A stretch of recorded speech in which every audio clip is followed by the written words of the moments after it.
ಸ್ವಾತಂತ್ರ್ಯ ಸಿಕ್ಕಿದ್ದು ಉಪವಾಸ ಸತ್ಯಾಗ್ರಹ ಇತ್ಯಾದಿಗಳಿಂದ ಅನ್ನೋದಾದ್ರೆ, ಅದಕ್ಕಿಂತ ದೊಡ್ಡ ಅನ್ಯಾಯ ಆಗಿದ್ದು ನೋಡಕ್ ಹೋದ್ರೆ ಸುಭಾಷ್ ಚಂದ್ರ ಬೋಸ್ ಅಂತವರು. ಸಾವರ್ಕರ್ ಅವರು ಸ್ವಾತಂತ್ರ್ಯಕ್ಕೆ ಧುಮುಕಿದಾಗ ಇನ್ಫ್ಯಾಕ್ಟ್ ಗಾಂಧೀಜಿ ಅವರು ಇನ್ನು ಸ್ವಾತಂತ್ರ್ಯ ಚಳವಳಿಗೆ ಭಾರತಕ್ಕೆ ಬಂದೇ ಇರಲಿಲ್ಲ. ರೋಹಿತ್ ಇದನ್ನು ಮೆನ್ಷನ್ ಮಾಡಿದ್ದಾರೆ. ಯಾವುದನ್ನ ದಂಗೆ ಅಂತ ಹೇಳಿ ಬ್ರಿಟಿಷರು ಪ್ರೊಜೆಕ್ಟ್ ಮಾಡಿದ್ರು, ಅದನ್ನ ಇವರು ಸ್ವಾತಂತ್ರ್ಯ ಸಂಗ್ರಾಮ ಅನ್ನುವಂತ ಒಂದು ನೆರೆಟಿವ್ ನ ಮೊದಲು ಸಾವರ್ಕರ್ ಅವರು ಕಟ್ಕೊಟ್ರು ಅನ್ನೋ ಪಾಯಿಂಟ್ ಅನ್ನು ಅವ್ರು ಬಹಳ ಚೆನ್ನಾಗಿ ಹೇಳಿದ್ದಾರೆ. ನೆಹರು ಬಗ್ಗೆ ನಾವು ಅಂತ ಒಂದು ಕೌಂಟರ್ ನೆರೆಟಿವ್ ಅನ್ನ ನಾವು ಸೃಷ್ಟಿ ಮಾಡುವಲ್ಲಿ ಫೇಲ್ ಆದ್ವು. ಆದ್ರೆ ಅದೇ ಸಾವರ್ಕರ್, ಯಾವ ಕಾಲಾಪಾನಿಯನ್ನ ಅನುಭವಿಸಿದಂತ ಸಾವರ್ಕರ್ ಬಗ್ಗೆ ಇವತ್ತು ಎಷ್ಟು ಕೇವಲವಾಗಿ ಮಾತನಾಡ್ತಾರೆ. 10 ವರ್ಷ ಸಾವರ್ಕರ್ ಕಾಲಾಪಾನಿಯಲ್ಲಿದ್ರು ನಾವು ಇವತ್ತು ಅವರನ್ನು ಟೀಕೆ ಮಾಡ್ತೀವಿ. 15 ದಿನಕ್ಕೆ ನಾನು ಇಲ್ಲಿ ಬರೋದೇ ಇಲ್ಲ ಅಂತ ಹೇಳಿ ಬರ್ಕೊಟ್ಟವ್ರ ಬಗ್ಗೆ ಒಂದು ಕೌಂಟರ್ ನೆರೆಟಿವ್ ಯಾಕೆ ಸೃಷ್ಟಿ ಆಗ್ಲಿಲ್ಲ?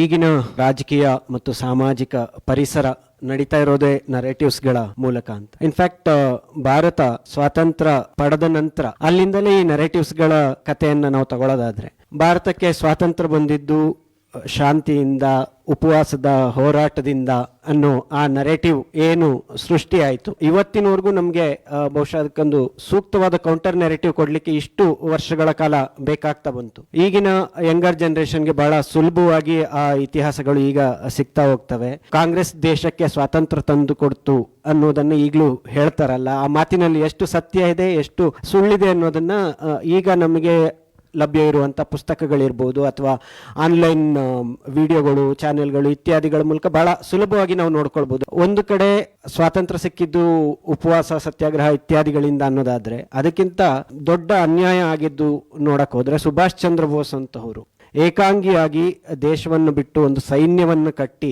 ಬ್ರಿಟಿಷರ ವಿರುದ್ಧ ಹೋರಾಡಿ, ಬ್ರಿಟಿಷರು ಯಾಕೆ ಭಾರತವನ್ನು ಬಿಟ್ಟು ಹೋಗಬೇಕಾಗಿ ಬಂತು ಅನ್ನೋದಕ್ಕೆ ಕಾರಣ ಈಗ ಮುಂಬೈನಲ್ಲಿ ನಡೆದಂತ ನೇವಿ ರೆಬೆಲಿಯನ್ ಏನಿದೆ, ನೌಕಾದಳದ ಬಂಡಾಯ. ಬಾಬಾ ಸಾಹೇಬ್ ಅಂಬೇಡ್ಕರ್ ಅವರು ಬಿಬಿಸಿಗೆ ಕೊಟ್ಟ ಸಂದರ್ಶನದಲ್ಲೂ ಈ ಮಾತನ್ನ ಹೇಳ್ತಾರೆ. ಬ್ರಿಟಿಷರು ಸಂಪೂರ್ಣವಾಗಿ ಭಾರತವನ್ನು ಅವರು ಹಿಡಿತಕ್ಕೆ ತಗೊಂಡಿದ್ದೇ ಇಲ್ಲಿನ ಪೊಲೀಸ್ ಮತ್ತು ಸೈನ್ಯವನ್ನ ಅವ್ರೇನ್ ನಂಬ್ಕೊಂಡಿದ್ರು ಅದ್ರ ಮೂಲಕ. ಆದ್ರೆ ಸುಭಾಷ್ ಚಂದ್ರ ಬೋಸ್ ಅವರು ಯಾವಾಗ ಹೊರಗಡೆಯಿಂದ ಒಂದು ಇಂಡಿಯನ್ ನ್ಯಾಷನಲ್ ಆರ್ಮಿಯನ್ನ ಸೃಷ್ಟಿ ಮಾಡಿದ್ರು, ಆಗ ಇಲ್ಲಿನ ಸೈನಿಕರಿಗೂ ಆ ಒಂದು ಅಂತಃಕರಣ ಮಿಡಿತು. ಅವರು ಸುಭಾಷ್ ಅವರ ಕರೆಗೆ ಹೋಗೊಟ್ರು.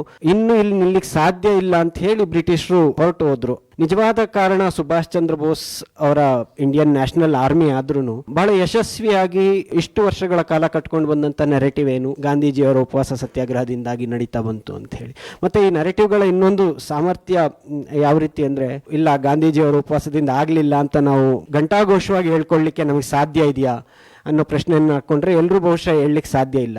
ಇಂಥದೇ ಇನ್ನೊಂದು ಇತಿಹಾಸದ ನೆರೆಟಿವ್ ನಾವು ನೋಡ್ತಾ ಹೋದ್ರೆ ಸಾವರ್ಕರ್ ಅವ್ರ ಬಗ್ಗೆ. ಸಾವರ್ಕರ್ ಅವರು ಸ್ವಾತಂತ್ರ್ಯಕ್ಕೆ ಧುಮುಕಿದಾಗ ಇನ್ಫ್ಯಾಕ್ಟ್ ಗಾಂಧೀಜಿ ಅವರು ಇನ್ನು ಸ್ವಾತಂತ್ರ್ಯ ಚಳವಳಿಗೆ ಭಾರತಕ್ಕೆ ಬಂದೇ ಇರಲಿಲ್ಲ.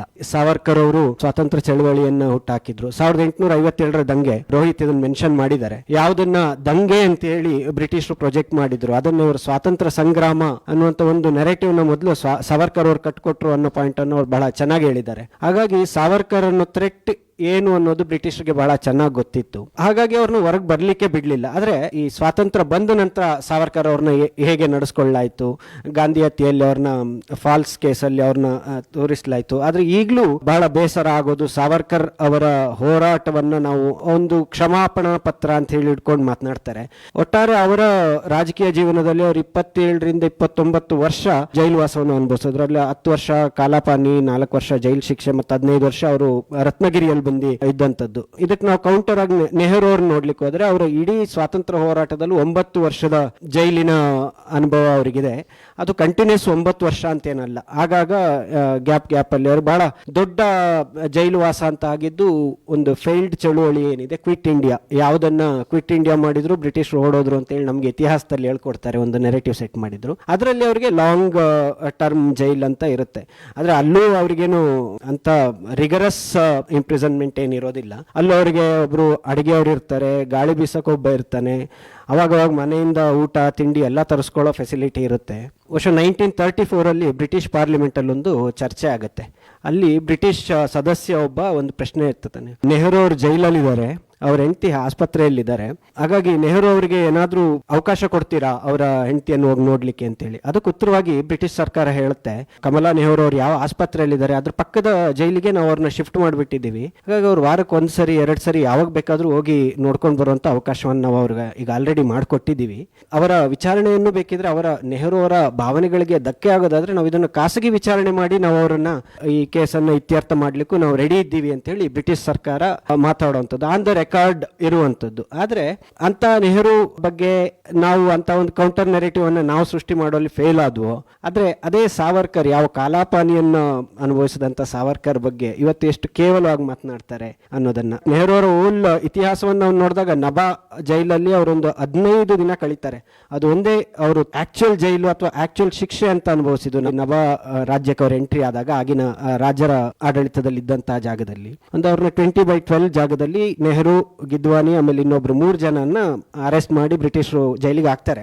ಜೈಲಿಗೆ ಹಾಕಿದಾಗ ಅಲ್ಲಿ ಅವ್ರ ಗಿದ್ವಾನಿ ಅವರು ಅವರ ಪುಸ್ತಕದಲ್ಲಿ ಬರೀತಾರೆ, ಅದು ಮಣ್ಣಿನ ನೆಲ ಮತ್ತೆ ಚಾವಣಿ ಏನಿತ್ತು ಅದು ಕೂಡ ಮಣ್ಣಿಂದಿತ್ತು, ಆಗಾಗ ಮಣ್ಣು ಉದುರ್ತಾನೆ ಇತ್ತು. ನೆಹರು ಅವರು ಅರ್ಧ ಗಂಟೆಗೊಂದ್ಸರಿ ಗುಡಿಸ್ತಾ ಇದ್ರು. ನಮ್ಗೆ ಜೈಲಲ್ಲಿ ಬಹಳ ಕೆಟ್ಟ ಸ್ಮೆಲ್, ಆ ರೂಮಿನ ಕಷ್ಟ ಒಂದು ಕಡೆ ಆದ್ರೆ ನೆಹರು ಅವರ ಆಗಾಗ ಅವ್ರು ಗುಡಿಸೋದು, ಅವ್ರು ಪಡ್ತಾ ಇರೋ ಫಜಿತಿ ನೋಡಿದ್ರೆ ನಮ್ಗೆ ನಗು ಬರ್ತಾ ಇತ್ತು ಅಂತ ಹೇಳಿ ಅವರ ಸಹಚರರು ಬರೀತಾರೆ. ಈ 3 ಜೊತೆ ಇನ್ನೊಬ್ಬ ಸಿಖ್ ಒಬ್ಬ ಇರ್ತಾನೆ, ಅವನೊಬ್ಬ ಸಾಮಾನ್ಯ. ಇವರು 3 ಜನ ರಾಜಕೀಯ ಕೈದಿಗಳು, ಆದ್ರೆ ಇವರ ಜೊತೆಗೆ ಪ್ರತಿಭಟನೆಗೆ ಬಂದು ಅವನೊಬ್ಬ ಇವ್ರ ಜೊತೆ ಸಿಗಾಕೊಂಡಿರ್ತಾನೆ. ಇವ್ರು 4 ಜನನ್ನ ಒಳಗಿಟ್ಟಿರ್ತಾರೆ. ಆ ಜೈಲಲ್ಲಿ ಇವರಿಗೆ ಸ್ನಾನಕ್ಕೆ ಅವಕಾಶ ಇರೋದಿಲ್ಲ, ಬಟ್ಟೆ ಬದಲಾಯಿಸಕ್ಕೆ ಅವಕಾಶ ಇರೋದಿಲ್ಲ. ಇದೊಂದು 15 ದಿನ ನಡೆಯುತ್ತೆ. ಅಷ್ಟರಲ್ಲಿ ನೆಹರು ಅವರ ತಂದೆಗೆ ಈ ನನ್ನ ಮಗ ಎಲ್ಲೋದ ಅಂತ ಹುಡುಕೊಂಡು ಅವ್ರು ಸೀದಾ ವೈಸ್ರಾಯ್ ಹತ್ರ ಹೋಗಿ, ವೈಸ್ರಾಯ್ಗೆ ಗೊತ್ತಾಗುತ್ತೆ ನಭಾ ಜೈಲಲ್ಲಿ ಇಟ್ಟಿದ್ದಾರೆ ಅಂತ ಹೇಳಿ. ಅವರು ಸೀದಾ ನಭಾ ಜೈಲಿಗೆ ಬಂದು ನೆಹರು ಅವರಿಗೆ ಬೇರೆ ಬಟ್ಟೆ ಕೊಟ್ಟು ಸ್ನಾನ ಮಾಡಿಸಿ ಅವತ್ತು ಸಂಜೆಗೆ ಇವರು 3 ಜನನನ್ನು ಬಿಡುಗಡೆ ಮಾಡ್ತಾರೆ. 15 ದಿನದಲ್ಲೇ ಇವರನ್ನು 3 ಜನನ ಬಿಡುಗಡೆ ಮಾಡಿ ಇನ್ಯಾವತ್ತು ನಾನು ನಭಾ ಕಡೆಗೆ ಎಂಟ್ರ್ ಆಗೋದಿಲ್ಲ ಅಂತ ಹೇಳಿ ಬರ್ಕೊಟ್ಟು ನೆಹರು ಹೊರಡ್ತಾರೆ. ಅಂತ ನೆಹರು ಅವರು ಕಷ್ಟಪಟ್ಟ 15 ದಿನ ಮಾತ್ರ. ಆದ್ರೆ ಈ 3 ಜನಕ್ಕೆ ಸಿಕ್ಕ ಲಕ್ಸುರಿ ಆ 6 ಯಾರೊಬ್ಬ ಇರ್ತಾನೆ ಸಾಮಾನ್ಯ, ಅವನಿಗೆ ಸಿಗೋದಿಲ್ಲ. ಅವನ 2 ವರ್ಷ ಜೈಲನ್ನ ಅವನು ಶಿಕ್ಷೆಯನ್ನು ಅನುಭವಿಸ್ಬೇಕಾಗತ್ತೆ. ಸೊ ಈ ತರ ನೆರೇಟಿವ್ಗಳನ್ನ ನಾವ್ ಯಾಕೆ ಮಾಡ್ಲಿಕ್ಕೆ ಆಗ್ಲಿಲ್ಲ? 10 ವರ್ಷ ಸಾವರ್ಕರ್ ಕಾಲಾಪಾನಿಯಲ್ಲಿದ್ರು ನಾವಿವತ್ತು ಅವರನ್ನು ಟೀಕೆ ಮಾಡ್ತೀವಿ. 15 ದಿನಕ್ಕೆ ನಾನು ಇಲ್ಲಿ ಬರೋದೇ ಇಲ್ಲ ಅಂತ ಹೇಳಿ ಬರ್ಕೊಟ್ಟವ್ರ ಬಗ್ಗೆ ಒಂದು ಕೌಂಟರ್ ನೆರೇಟಿವ್ ಯಾಕೆ ಸೃಷ್ಟಿ ಆಗ್ಲಿಲ್ಲ? ಸೊ ನಮಗೆ ಸತ್ಯಗಳು ಏನು ಅನ್ನೋದು ಬಹಳಷ್ಟು ಜನರಿಗೆ ಗೊತ್ತಿರುತ್ತೆ, ಆದ್ರೆ ಅಂತ ಕೌಂಟರ್ ನೆರೇಟಿವ್ ಗಳನ್ನು ನಾವು ಸೆಟ್ ಮಾಡೋದ್ರಲ್ಲಿ ಬಹಳ ಸೋಲ್ತಾ ಇದ್ದೀವಿ.